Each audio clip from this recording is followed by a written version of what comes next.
sewage attendant.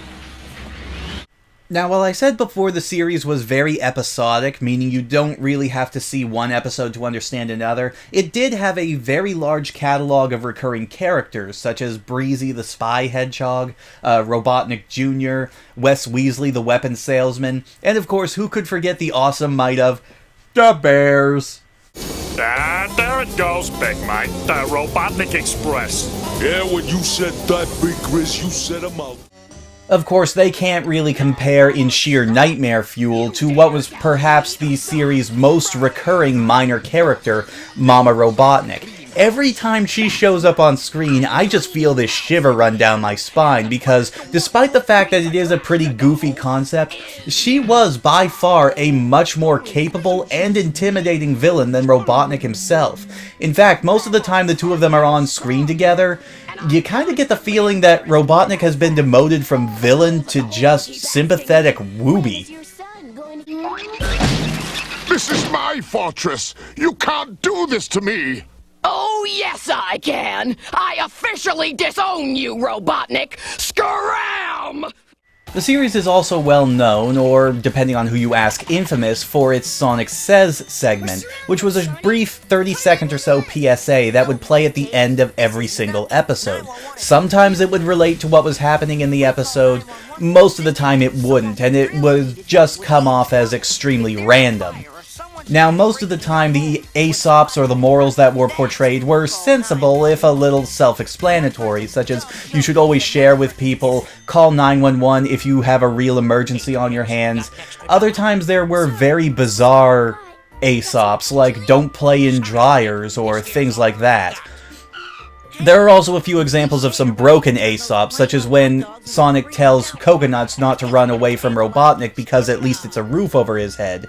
And of course, probably the most infamous example of these PSAs was the "Don't let anybody touch you if you don't want to be touched there" segment. By someone you like. But if someone tries to touch you in a place or in a way that makes you feel uncomfortable, that's no good. That is sexual assault!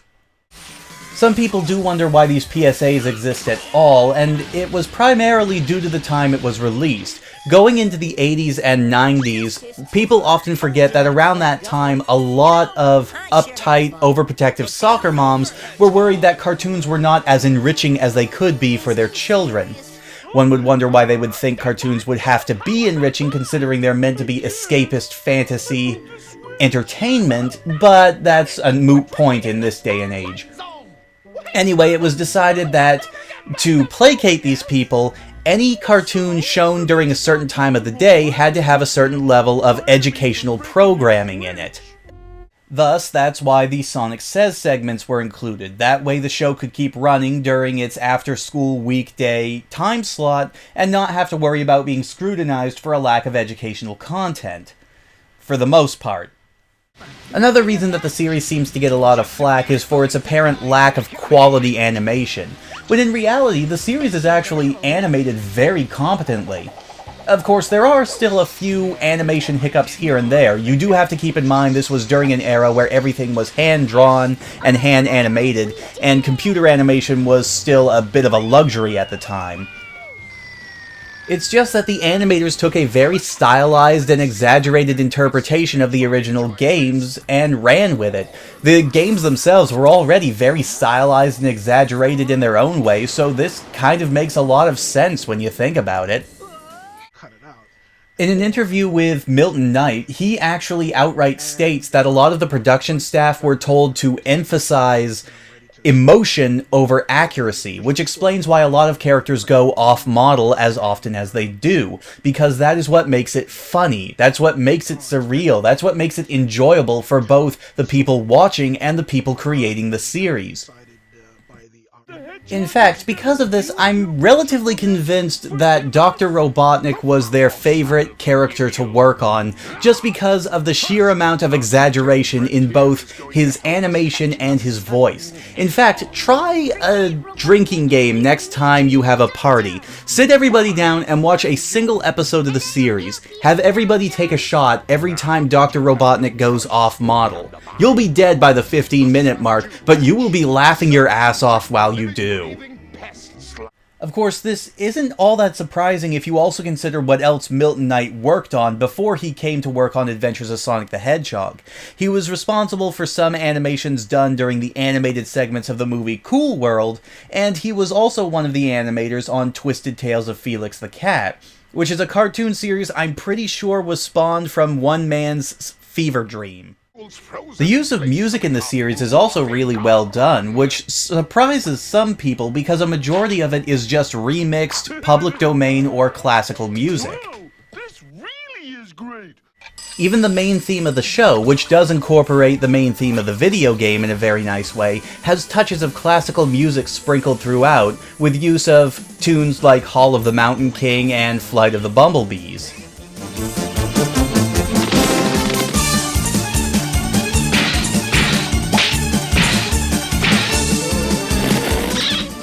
Each of the main characters also have their own theme that plays whenever they're introduced in an episode, though again, I have to give particular note to Robotnik's theme just because every time you hear it, you know you're in for a good time. What am I going to say? I love you, Lucinda. Will you have me? Please, please, please, please, please. Not bad. I will also mention the voice acting here because it is a bit of a point of contention for some fans of the series. I've already stated that I really like Jaleel White's portrayal of Sonic, and I absolutely adore John Baldry's portrayal of Dr. Robotnik. But it's worth noting that a lot of the other characters, be they incidental or main, are actually pulled off very well and bring a lot of energy and emotion to their role. There's hardly a voice that really is bad in the traditional sense. Of course, some people do find certain voices to be more annoying than others, and particularly some people say that Scratch and Grounder are far more annoying than they need to be. Personally, though, I don't really see it, but I get where people are coming from. You know what, Scratch? I think maybe he's a bit upset. No, that ugly mass of mucus doesn't scare me! Dr. Robotnik's calling! Oh, now that scares me! What happened up there, dumbbutts? The only character that I personally had a hard time standing was Coconuts, but he doesn't really show up in the show that often, so it really is a bit of a moot point. Gonna make a monkey out of me! No way! No way! I do also want to give special mention to Tails' voice actor, Christopher Evan Welch, for actually being that rare gem of a good child actor. It is true that he has a bit of difficulty summoning big emotions at certain points in the series, but when he actually speaks, he does something that a lot of child actors cannot, which is sound believable and natural in his role. When Tails speaks in this cartoon, I don't see a child behind a microphone in a studio somewhere. I actually hear Tails the two-tailed fox. So what are we gonna do? So that's basically all that can be said about the series, so what do I think about it overall? It might not be fantastic, but it is definitely entertaining. I really do not understand the hate that a lot of people throw this show's way. I mean, sure, once again, I am not calling it high art, and it's definitely not the best adaptation for a video game out there, but it knows what it is. It's trying to be a surreal and entertaining video game cartoon, and it succeeds. Sure, there are a lot of weird things in it, sure the plots make no sense, but you know what? They're not really supposed to. Its extreme leap of logic is part of its charm. It's made to look and feel a lot like the video games, which in and of themselves were very bright and very plotless.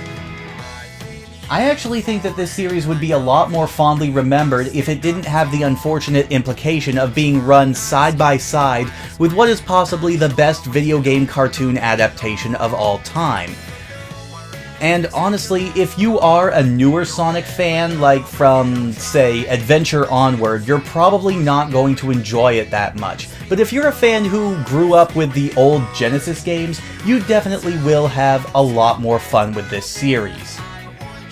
Yes, it can seem cheesy and dated at certain points, but that's a trait that's shared with pretty much every cartoon that was released during the 80s and 90s that we look back on now. Even the best of them still have their moments of great cheese. And this is definitely one of those, but it's still extraordinarily entertaining, and I recommend it to Sonic fans and non-fans alike, just on the grounds that it is very entertaining. If you do want to own the series for yourself, it is available in 3 separate box sets available from shoutfactory.com. And they're all pretty dirt cheap now, and you can even get the first series packaged with Adventures of New Super Mario Bros. 3, the complete series, so there really is no real reason not to check it out. However, as I have stated many times, while I view the series as good, it is by far not the best in terms of Sonic cartoons or in video game adaptations. No, by my own reckoning, the show that we're going to look at next time is the one that holds that title. I'll see you all next time.